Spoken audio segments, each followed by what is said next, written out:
There's some rumors going about that CGC is giving out more 10s than they were just a few months ago. In this video, I don't want to discuss whether or not it's happening, but I want to discuss whether or not it would be good or bad if it did happen. So there's been quite a few videos popping up from different PokeTubers theorizing that CGC is actually giving out more 10s now in the last few months than they were previously. As you guys know, CGC, from my experience, from a lot of your guys' experience, very tough to get anything higher than a 9.5, and honestly, pretty tough to get a 9.5. Over and over and over again, you see people who have been in the hobby a long time, who've only graded with PSA, who have gotten a lot of 10s over the course of their kind of collecting careers, collecting years, and they get their first CGC return back, and they get no 10s, and they get super pissed off. And so it's obviously a very different grading scale for PSA.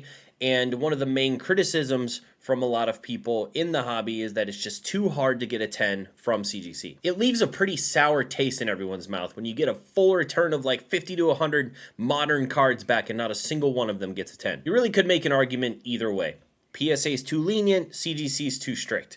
There could be an argument from both sides. Everyone's used to the way that PSA has done it for the last 10 plus years.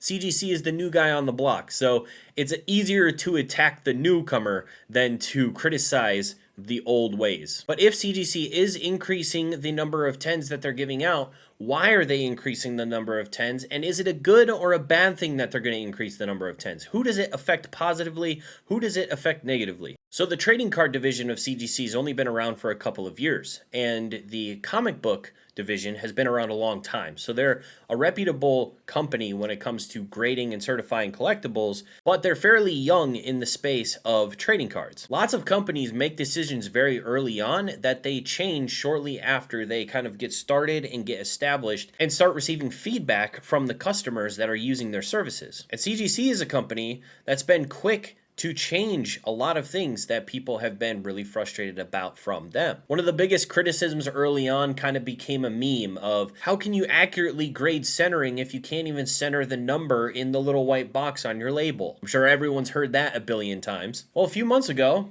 that's fixed. It's done. All the grades on the cards that I've gotten back in my last few submissions have all been centered perfectly in that white box. I have no complaints about the centering of that grade number anymore. Something that they took the feedback from the customer and adjusted their process to make it better. You can also say the same for the labels themselves. The labels early on were just pretty much blue. Like the entire thing was blue, and then you had the white spot where the grade was.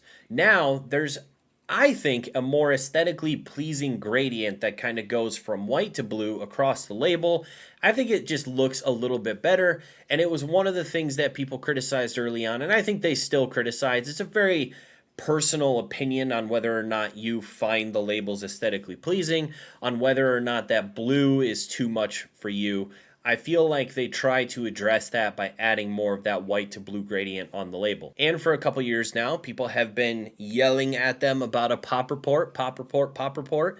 And I hope this year, hopefully in the next few weeks, we will see the first iteration of whatever pop report they will be putting forward for Pokemon cards and probably Magic the Gathering at this point. They've been doing Pokemon and Magic for a longer period of time than the other, I think, 11 trading card games that they recently adopted and started grading. So you can't say that CGC hasn't listened to the crowd, listened to the noise of the people criticizing them, and haven't made any changes to try and make their product better, because they have. Now, two of the other biggest reasons that I hear people say don't grade with CGC is the amount of 10s that you're given, which is not a lot, which, who knows, they might be fixing that problem, and that the secondary market still doesn't value the grade equivalent of CGC to PSA the same. So in general, a PSA 9 or a PSA 8 will sell for more on the secondary market than a CGC 9 or a CGC 8. And frankly, that just comes down to the people. That doesn't really come down to the company. There's nothing really that they can do to make those numbers match up more. That's just more about market acceptance and the people buying into the fact that a 9 at CGC is going to be a really nice looking card, just like a PSA 9 is a really nice looking card. So some people just still have their biases towards PSA because they've been around a long time. They're already established. CGC is still fairly new to the game. Now let's talk about the 10s. So If, in fact, there are more 10s being given out, which I have heard some stories from people saying that they sent 25 cards in and 14 of the 25 came back pristine 10s, which would be an insane percentage of cards coming back as 10s in one submission. Now, either that person is just an expert pre-grader or they could, in fact, be giving out more 10s. If you look at their Twitter profile, for instance, basically all of the cards that they advertise are 10s, which is very interesting to me because a couple of months ago I would have said, I think I made the comment on a YouTube video actually, I said, do you think it's false advertising for CGC to be advertising so many 10s when they hardly give them out? But now that timeline, their feed is chock full of 10s. Personally, I think this is a good thing. I think it would be good if they loosened up their grading scale between 9, 9.5, and 10. And they started giving more 10s to cards that, frankly, deserve 10s. Not only will people start feeling better when they get their returns back and they get a few more 10s than they did in the past, that feeling is a big thing, especially with grading. People feel a certain way when they get a PSA submission back and 40% of their cards are 10s versus the feeling that they get when they get a CGC return back and they don't get a single 10. There's a very positive feeling walking away and there's a very negative feeling walking away. So if they can make those feelings somewhat similar, then I feel like more people from the PSA side might actually start giving the CGC side a shot, because you're getting the same sort of adrenaline, endorphins, whatever that positive hormone that you get from gambling, whatever that is, you're getting that from both companies now. You're not just disappointed by one constantly and excited about the other constantly. There's an inherent bias happening because you have so much positive feelings towards one and you develop negative feelings towards another. So not only would it maybe entice some more PSA people to try CGC, if more people from the PSA side are trying CGC, then there's more CGC cards going onto the market. People are constantly seeing those CGC cards on the market over and over and over again. It might get rid of that sort of inherent bias, and then possibly those prices might start to actually kind of equalize. Like PSA 10s might actually go for what CGC 10s actually go for. And I think it would be another instance of the company, of CGC, listening to the people, listening to the outcries of the people, their customers, saying, hey, you don't give enough 10s. Why am I getting these submissions back and I'm feeling like crap walking away from them because I haven't gotten a single 10? Like, you gotta, come on, fix it, get better. And they're looking at it and saying, okay, well, maybe we should loosen up at the top end of our scale. And if they did that, then they're addressing another one of the major problems that people have with their company as a whole, with their grading scale. Now let's talk about the negatives. I have seen some people say, well, early adopters are getting screwed over because we've graded so many cards with them and now they're changing their grading scale. Well, frankly, if you had gotten a lot more 10s in the past, there wouldn't be like a premium or anything on them. You would have just gotten some 10s, just like you got 9.5s or whatever. And you can always crack your 9.5s and send them in to try and get a 10. That's always still possible, unless you sold them. But CGC 10s might be right now going for a premium on the secondary market because you just don't get them, because they're somewhat rare. So they might actually be going for a little bit more than a PSA 10. I'm not 100% sure. But people buying CGC 10s at a premium over PSA 10s, yeah, that's probably not a very good idea. But that is a speculative move. That is you saying you don't think they're ever going to change the grading scale, and you're willing to bet that these cards will always be rare in a 10, and so I'm going to keep them in a 10. That's not really CGC's fault. CGC isn't there to regulate the secondary market or tell you what to do with your money or how to speculate into the cards that they grade. And as we already discussed, they're only 2 years into grading trading cards. So a 2-year-old company is still in the growing stages of being a company. They're still going to be constantly making changes to their services and their products to make them better and to appeal more to their customers. So yeah, I think the people who will be hurt the worst by this are the people who speculated into CGC 10s and paid a premium where they shouldn't have, because they thought that the 10s were always going to be incredibly difficult to achieve. Back to my point about early adopters. So early adopters feeling screwed over by this because they would have gotten more 10s back in the day than they did. You can't really look at it from the perspective of I would have gotten more 10s, so I would have made more money by selling those 10s and back into the market, because if the 10s were less rare, then they wouldn't have gone for as much as they were going for at the time. So would you really have made more money anyway? Maybe a little bit.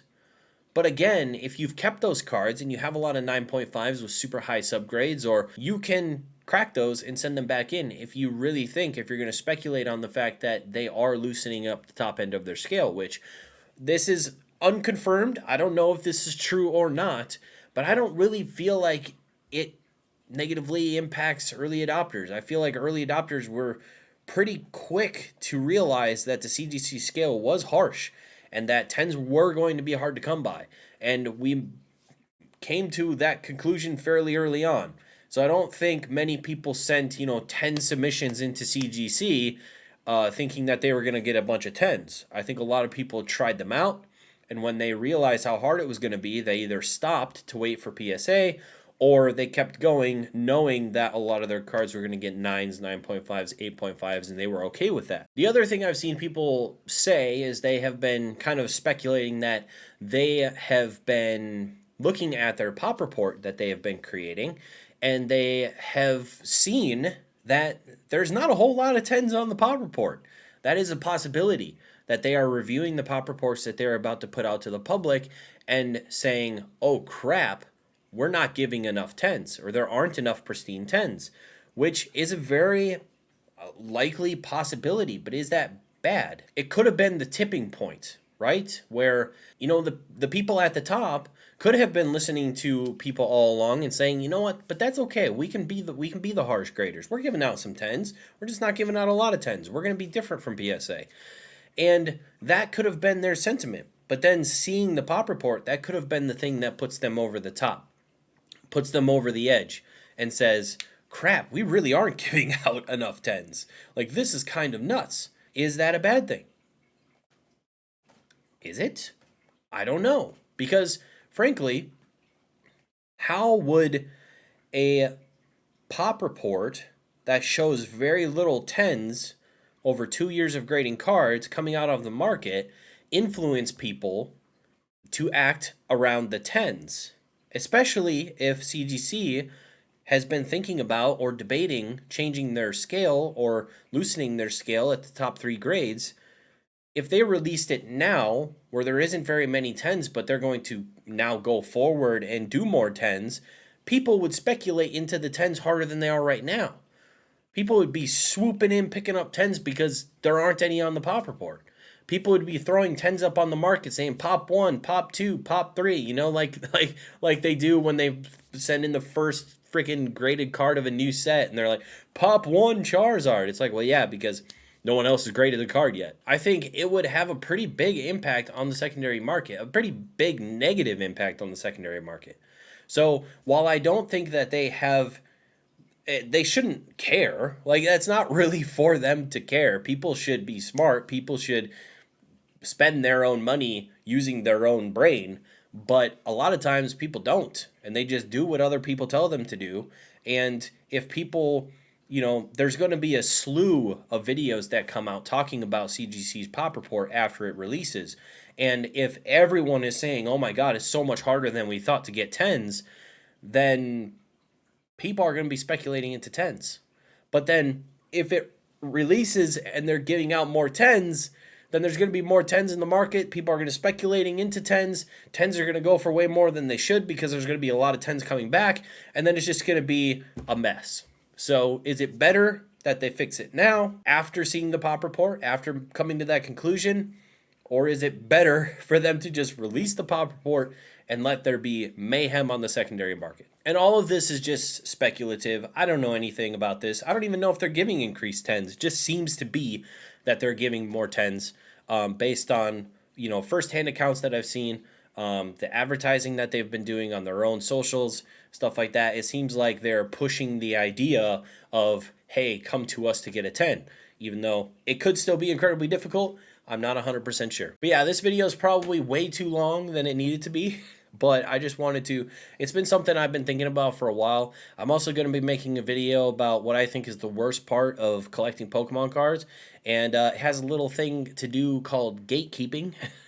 It sucks, and I feel like it's just getting worse than it was before. Or maybe it's the YouTubers that I'm watching are getting worse than they were before. But we'll go through and make that video as well. Thank you guys for watching. We'll see you on the next one.